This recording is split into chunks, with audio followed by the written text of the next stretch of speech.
Assalamualaikum warahmatullahi wabarakatuh. Bapak, Ibu, orang tua wali murid yang saya hormati dan saya banggakan.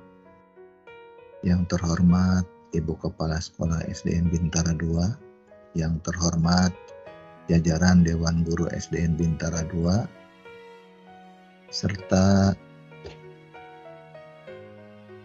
Bapak, Ibu, orang tua wali murid dari kelas 1 sampai kelas 6 yang saya hormati dan saya banggakan.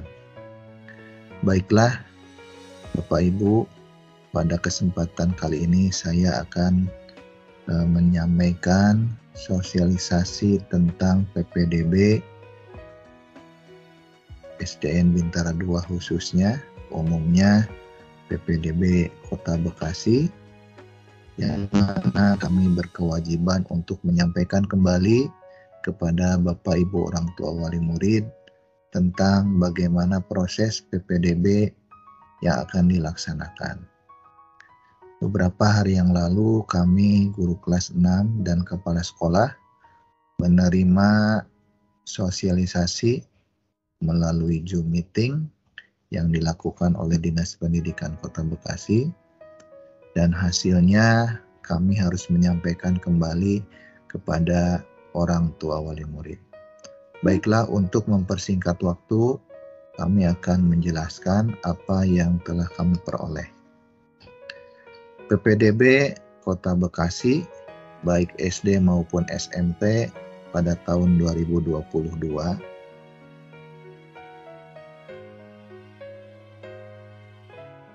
untuk dasar hukum, ini ada 8 dasar hukum ya, mulai dari Undang-Undang Nomor 20 Tahun 2003 tentang Sistem Pendidikan Nasional sampai kepada Permendikbud Nomor 1 Tahun 2021 tentang PPDB baik di TK, SD, SMP, SMA, dan SMK.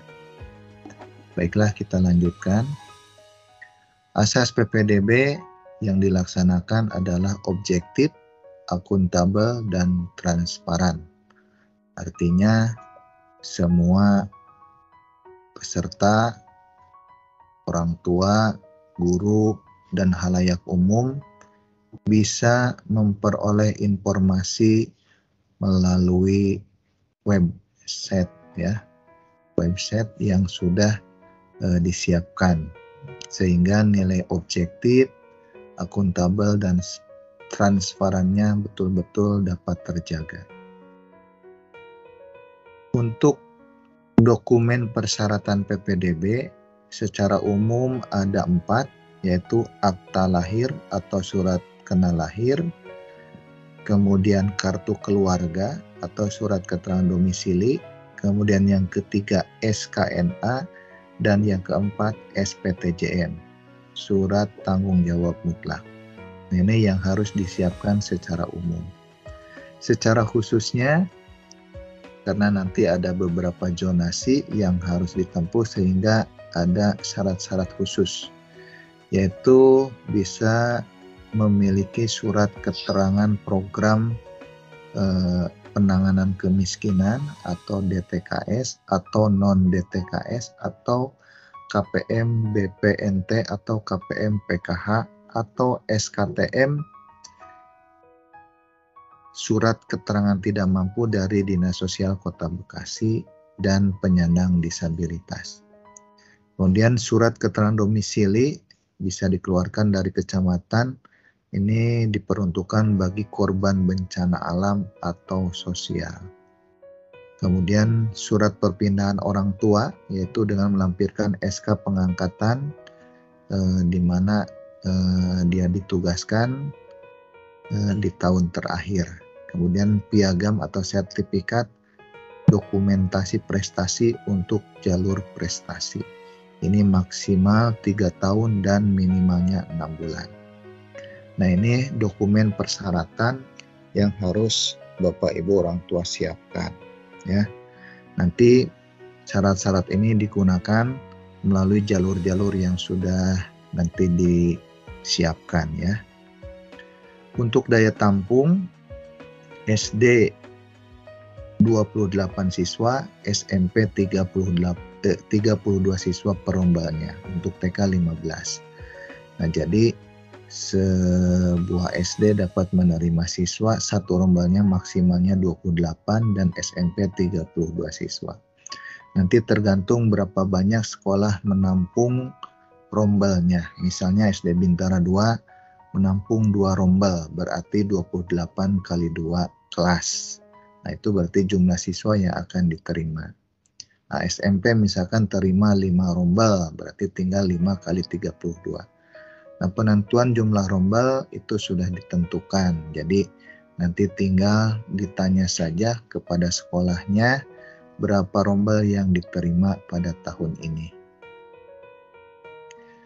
Kemudian untuk daya tampung pada kelas 1 SD tahun 2022, untuk SD negeri menampung 53%, kemudian untuk swasta 33%, untuk madrasah 12%.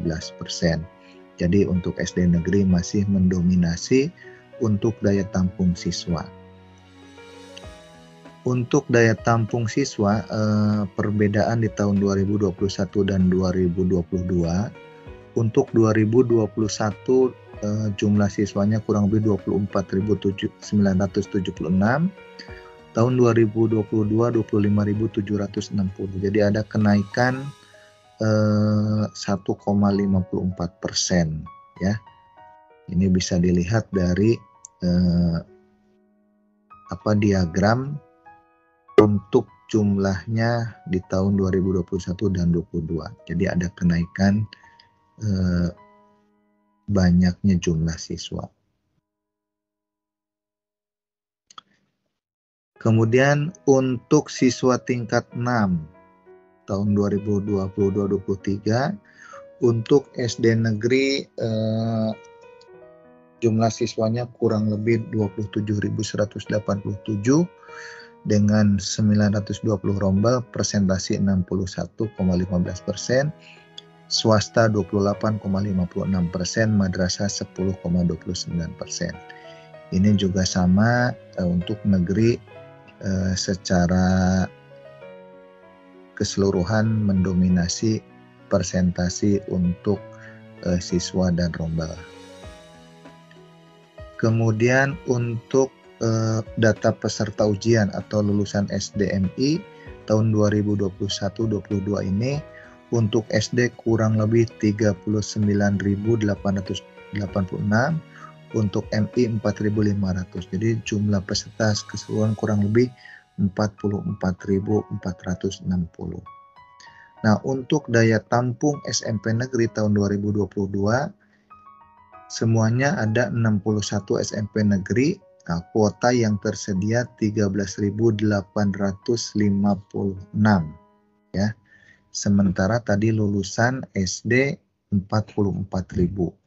Jadi memang untuk SMP negeri tidak bisa mengakomodir keseluruhan siswa untuk masuk di SMP negeri karena terbatasnya kuota yang tersedia, sehingga nanti ada pemetaan yang tidak bisa diterima di SMP negeri, nanti bisa masuknya ke SMP swasta. Ini tersebar di 12 kecamatan dan tersedia kurang lebih seluruhnya itu 433 rombal.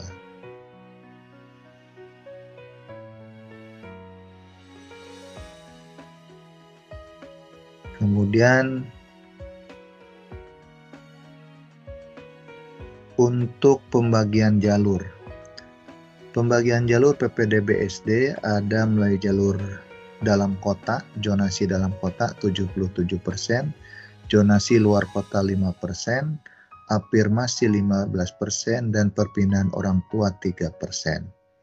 Jadi persentase ini nanti berpengaruh kepada jumlah siswa yang diterima di sebuah sekolah. Jadi secara umum dominasi adalah di zonasi dalam kota 77%, di luar kotanya hanya 5%. Nah, ini pembagian jalurnya. Untuk zonasi 50%, afirmasi 33%, prestasi 15%, dan perpindahan orang tua 2%.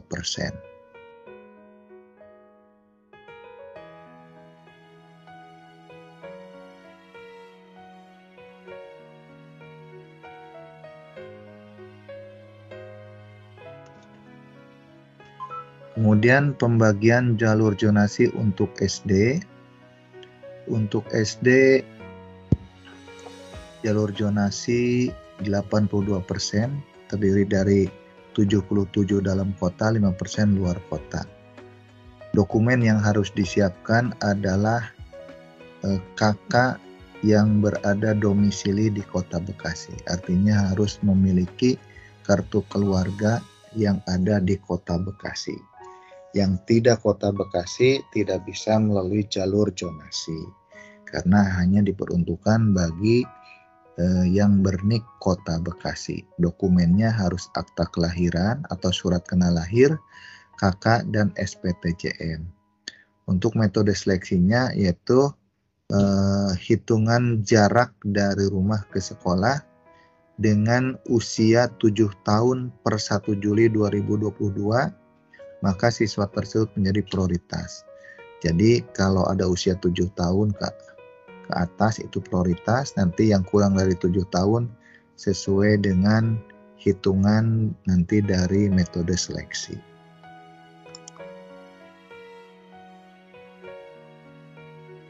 Untuk jalur afirmasi 15%, dokumen yang harus disiapkan adalah akte kelahiran, KK, kemudian surat keterangan DTKS atau SKTM ya dari Dinas Sosial Kota Bekasi.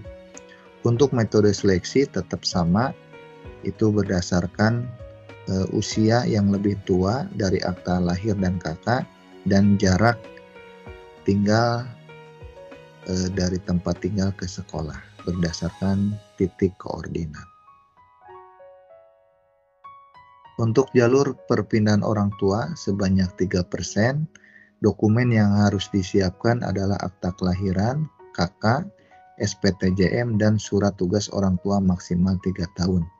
Metode yang akan diseleksinya adalah sama usia dan jarak dari sekolah.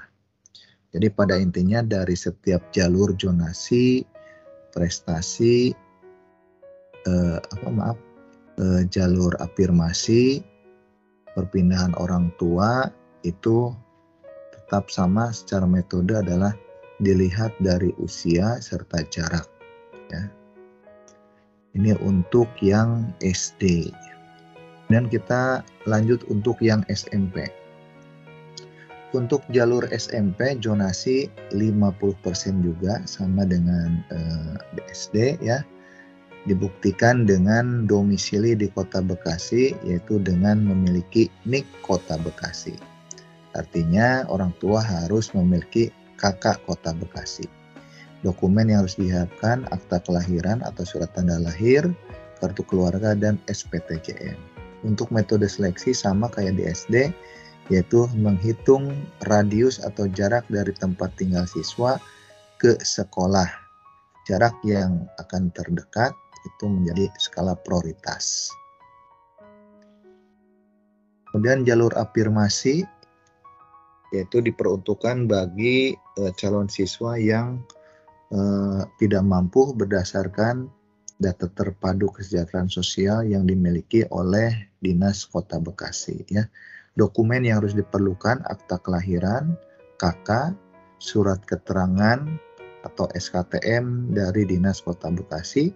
Metode seleksi sama, hitungannya dari jarak ke sekolah yang terdekat, dan jika ada jarak yang sama maka yang menjadi penentu adalah usianya yang lebih tinggi. Kemudian untuk jalur SKNA atau jalur prestasi yang didapat dari rata-rata 5 semester nilai rapot dan nilai US ya.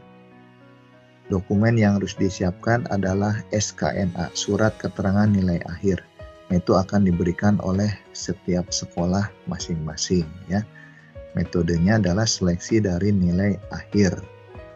Nanti nilai yang lebih tinggi berarti akan menduduki posisi teratas ya, sesuai dengan yang ada di jalur prestasi SKNA. Ini untuk lulusan dalam kota 11%, untuk lulusan luar kota 2%. Ya. Untuk jalur prestasi akademik non-akademik, yaitu diperuntukkan bagi calon peserta didik yang memiliki prestasi di bidang akademik atau non-akademik.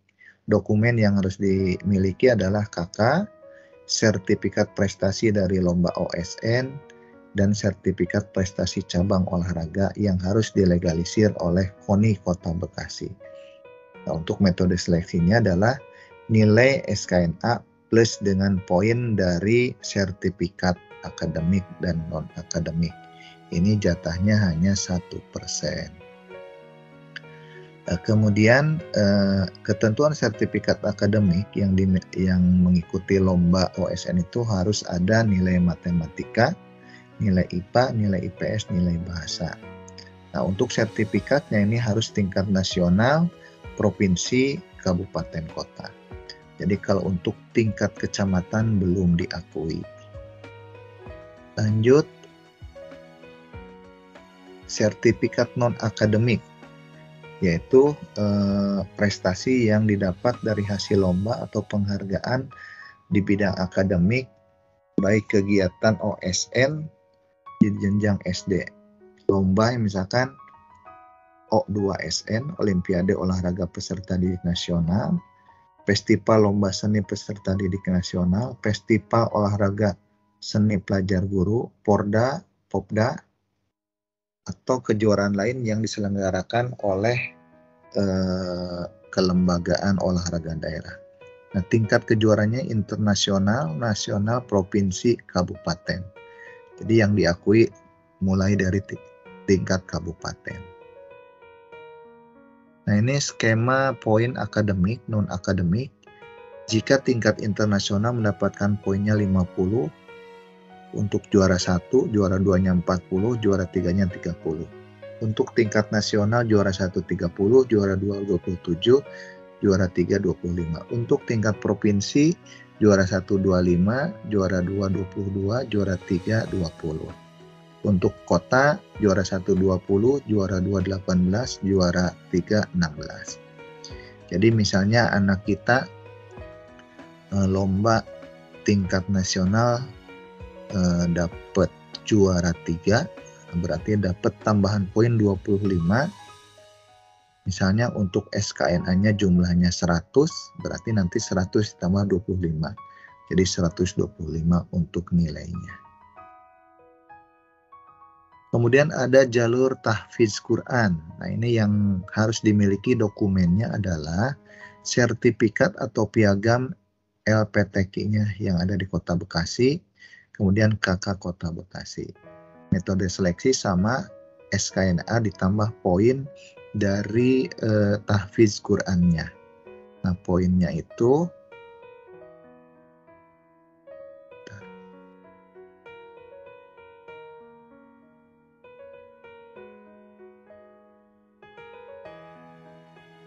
untuk poinnya, skema poin tahfiz Quran yang hafal 1-10 juz rentangnya 10-100, 11-20 juz 110-200, dan 21 juz sampai 30 rentangnya 210-300.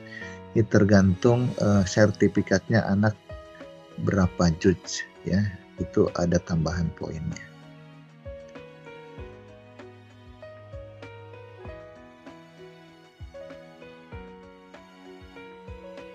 Kemudian tahap pelaksanaan.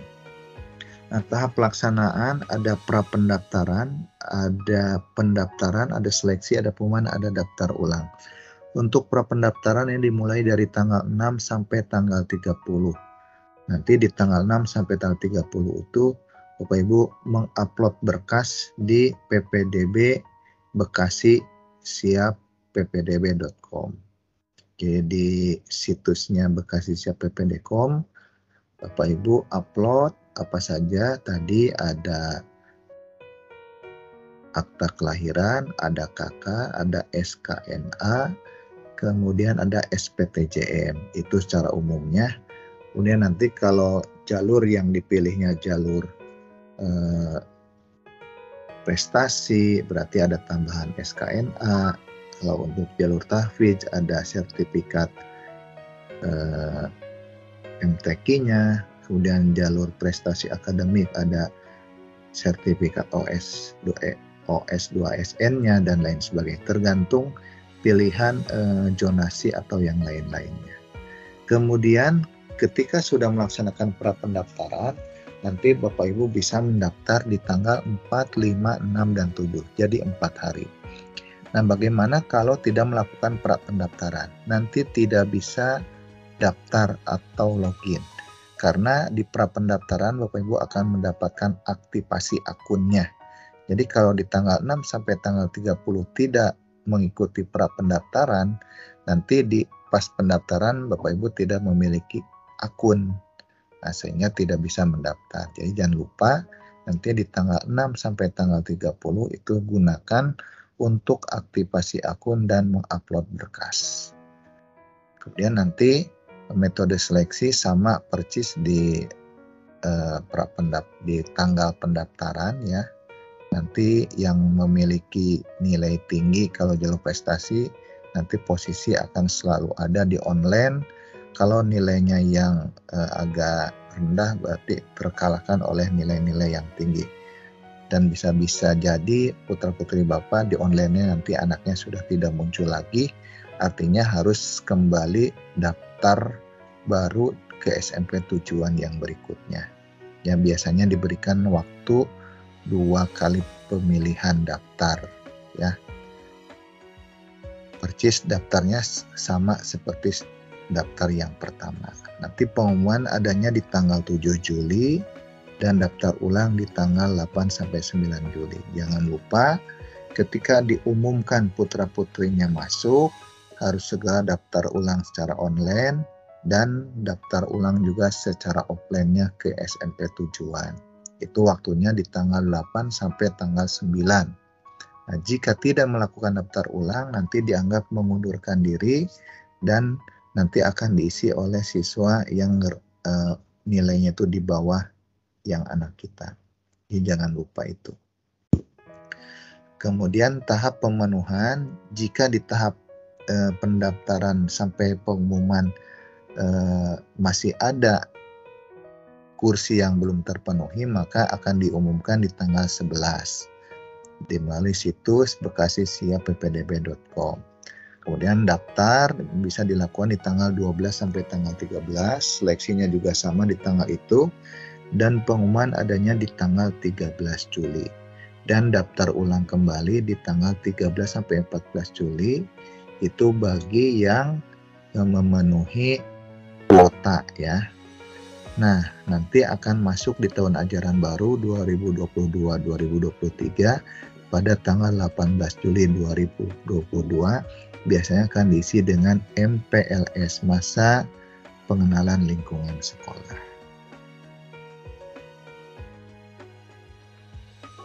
Nah, untuk alurnya jadi harus diikuti satu prapendaftaran. Nah, nanti di prapendaftaran ketika diverifikasi bisa saja ditolak. Nah, ketika ditolak berarti harus ada perbaikan. Apa yang harus diperbaiki? Biasanya nanti di verifikasi tolaknya ada penjelasan. Misalnya tidak sesuainya antara titik koordinat rumah dengan sekolah. Nah, biasanya rata-rata seperti itu. Kemudian ketika sudah diperbaiki dan diterima, berarti bisa melanjutkan ke pendaftaran, kemudian diikutkan dengan seleksi dan diumumkan. Setelah diumumkan diterima, Bapak Ibu melaksanakan daftar ulang. Dan yang terakhir, informasi atau pertanyaan-pertanyaan Bapak Ibu bisa dilakukan kepada call center Kota Bekasi, kepada WA Dinas Pendidikan, dan Instagram Dinas Pendidikan Kota Bekasi. Ya, mudah-mudahan PPDB tahun ini berjalan dengan baik dan lancar, dan semoga juga putra-putri Bapak Ibu bisa diterima di sekolah yang diinginkan. Kemudian untuk HTTPS-nya atau situs PPDB untuk SMP adalah bekasi.siap/ppdb.com. Kemudian untuk yang SD adalah ppdb.bekasi.go.id. Jadi untuk tahun ini ada 2 situs yang berbeda. Kalau SMP di ppdb.com, kalau untuk SD adalah Bekasi Kota Go.id. Itu saja yang dapat saya sampaikan tentang sosialisasi. Nanti akan diperkuat kembali dengan sosialisasi secara luring. Undangan nanti akan diinformasikan. Ini sepintas tentang sosialisasi karena banyak yang bertanya kepada kami orang tua wali murid. Itu saja informasi. Terima kasih atas segala perhatiannya. Mohon maaf apabila dalam penyampaian banyak kekurangannya. Wabillahi taufik wal hidayah. Wassalamualaikum warahmatullahi wabarakatuh.